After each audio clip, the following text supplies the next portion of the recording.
going from 0 to 60 with Princess and the Frog, so let's get cracking!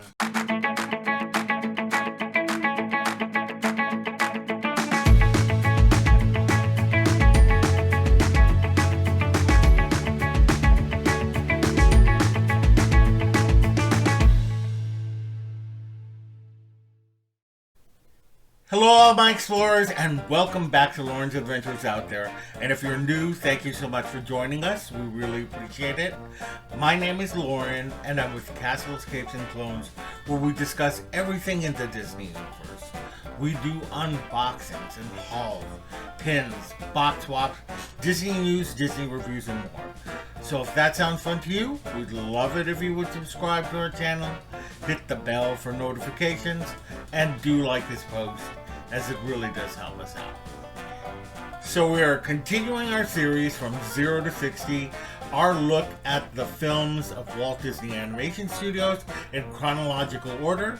We started with Snow White and Seven Dwarfs, and we will end with Encanto.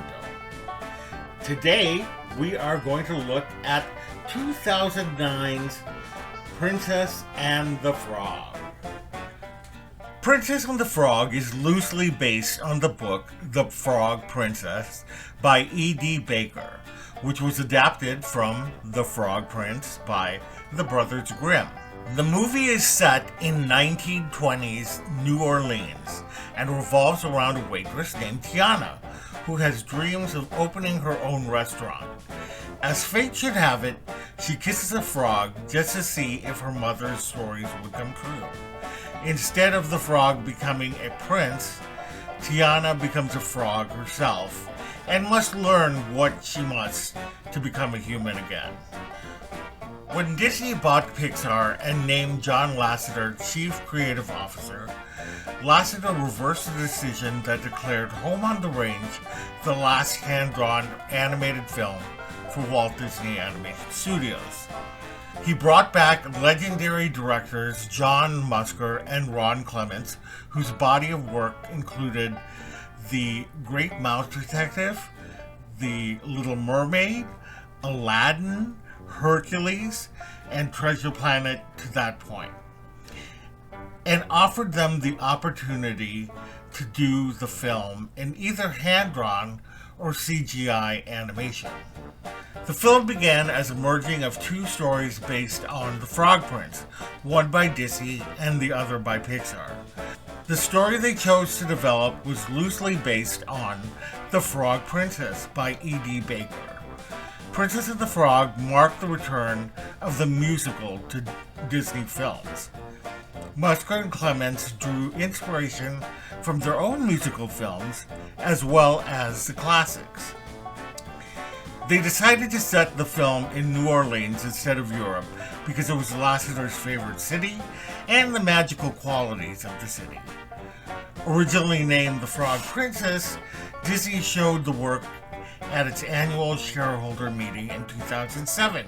The film drew immediate criticism from the African American community. They thought the original name Maddie was too close to the derogatory word mammy. Also found distasteful was her original role as chambermaid, that the prince would be non-black, and that it would feature a black voodoo doctor. The setting was found offensive as if it were disrespecting the many black people displaced during Hurricane Katrina in 2005. So the filmmakers went back and made some changes. Maddie would become Tiana, Naveen would become Afro-Latino, and Tiana would become a waitress. The title was also switched to The Princess and the Frog. Oprah Winfrey was brought on as a consultant, which eventually led to her role as Tiana's mother, Eudora. The story is also based in part on famed restaurateur Leah Chase, who Musker and Clements met during their trip to New Orleans.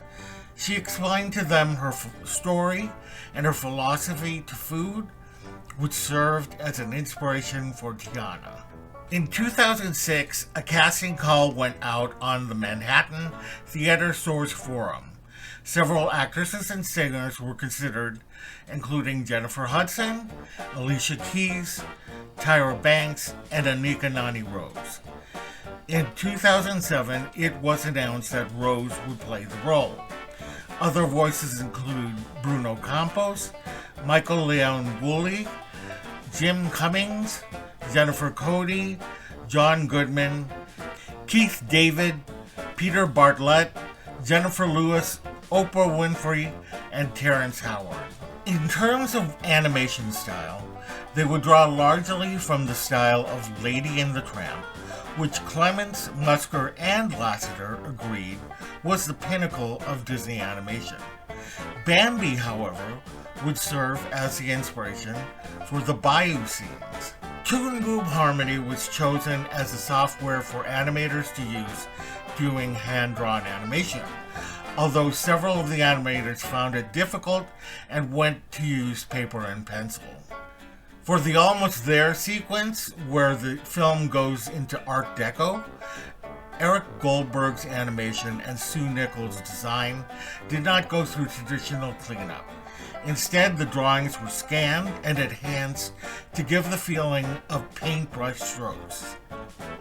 Alan Menken was originally set to return for Princess and the Frog, but Lasseter thought the sound of the music would be too similar to his recent soundtrack for Enchanted. So he went with Randy Newman, who he worked with before, and knew that he wrote jazz music. Due to positive word of mouth, the demand of merchandise was staggering. Tiana dolls and costumes were high in demand. The two U.S. theme parks heavily promoted the film with its parade and musical, Tiana's Showboat Jubilee, with the cast singing songs from the movie. The film opened to the highest grossing start date in December.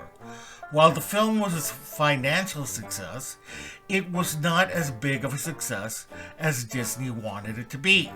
Yes, it beat out many films over the last decade, but it did not reach the numbers of the Disney Renaissance of the 90s.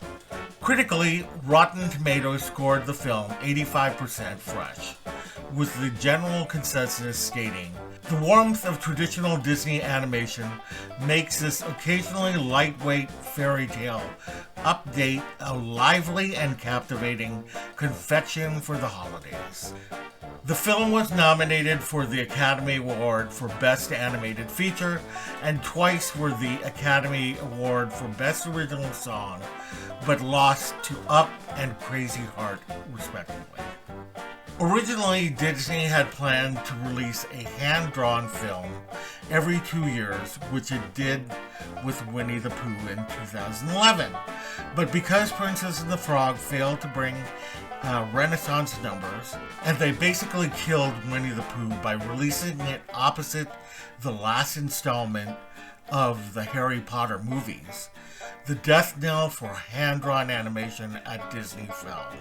Walt Disney Studios warned the animation department that using the word princess in the title would lead audiences to think that the film was only for girls. But the animation department believed the strong story and the return to hand-drawn animation would be enough to bring audiences back. Years later, Lasseter told Variety, "I was determined to bring back hand-drawn animation because I felt it was such a heritage of the Disney studio, and I love the art form. I was stunned that Princess didn't do better. We dug into it and we did a lot of research and focus groups. It was viewed as old-fashioned by the audience." Despite that, Disney continues to experiment with hand-drawn animation, and Jennifer Lee, the succeeding CCO of Walt Disney Animation Studios, producer Peter Del Vecchio, and director Chris Buck have said that the return to hand-drawn animation is not outside the realm of possibilities. Despite how Disney viewed the financial success of Princess and the Frog, the characters remain ever popular in media and at the theme parks. In 2024, a series called Tiana will premiere on Disney Plus, and at both Disneyland and the Magic Kingdom at Walt Disney World, Splash Mountain is being transformed into a Princess and the Frog themed attraction called Tiana's Bayou Adventure. So what did I think of Princess and the Frog? I love this film. Now, I will admit that when I first watched the film, I didn't quite like it as much. There were several factors into that. One, I had watched Tiana Showboat Jubilee so many times and was so accustomed to the arrangements of the music that when I watched the movie with the arrangements in the movie, I was a little let down, to tell you the truth. There was such a vibrancy to Tiana Showboat Jubilee that I missed in the movie. I don't get that now. Like, I actually do love the music in the movie as well. But it took me a while to adjust to that. A couple of other things that I didn't enjoy was the fact that Tiana, the first African American princess, or the first black princess entirely, was a frog for most of the film. And I just thought that was a little crazy. I'm surprised that it didn't get more pushback from the African American community, but what do I know? But I did find that strange. And I felt that the hand-drawn animation wasn't as strong as I thought it could be. Now, years later, I've come to love this film quite a bit, and I really do enjoy it. I love listening to the music, and I think that it is truly a great film, and I'm just sad that it didn't do as well in the theaters for Disney. Now, we do have to remember, it did well in the theaters. It just didn't do well enough for Disney. I love the characters of Ray and Louis. I think that they're so wonderful.